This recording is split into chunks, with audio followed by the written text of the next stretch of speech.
ఇప్పుడు ఈ పుణ్యశ్లోకం యొక్క బిరుదుకు అర్హులని చెప్పేసి ఆలోచన ప్రకటించలేదు.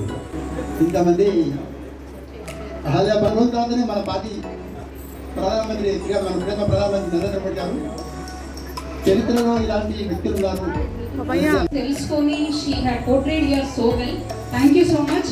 అండ్ మీతోనే కాకుండా స్కూల్కి వెళ్ళిన తర్వాత ముఖ్యమైనది కాశీ విశ్వనాథ్ టెంపుల్.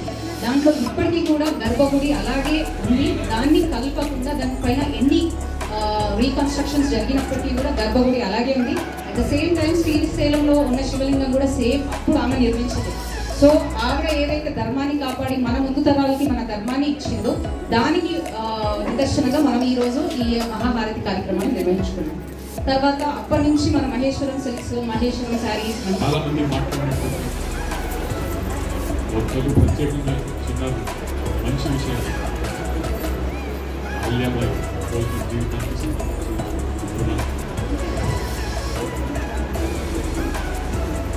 ఒకటి రెండు విషయాలు మిస్ అయినాయి.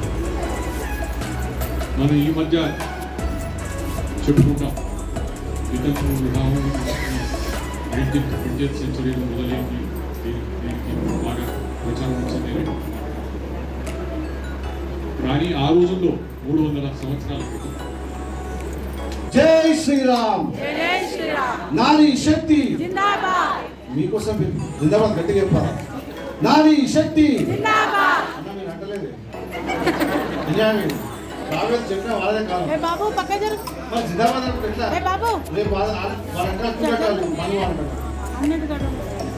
నారీ శక్తి.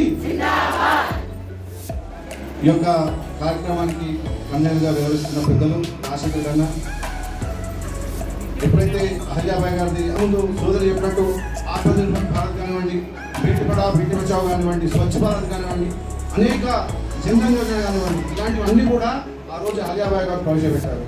మరి ఈరోజు మా నారీశక్తికి హాలు సరిపోతలేవు. ఎందుకంటే ఇంకా పోతున్నాడు మా అందరికీ పంపించేసారు. అలాగే రోడ్డు కూడా సరిపోతలేవు.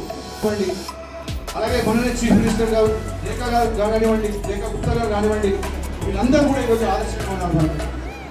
మన భారతీయ జనతా పార్టీలో మహిళలకు పెద్దపీట వేస్తారు. మంచి కార్యక్రమం నిర్వహించిన ఈ యొక్క అభియానికి అలాగే ఉన్న మహిళలకు అందరూ కూడా జరుపుతూ భారత్ మాతా కీ జై, నరేంద్ర మోడీ గారి నాయకత్వం, జోహార్ అహల్యాబాయి, నారీ శక్తి జిందాబాద్, నారీ శక్తి జిందాబాద్, జై శ్రీరామ్, జై శ్రీరామ్.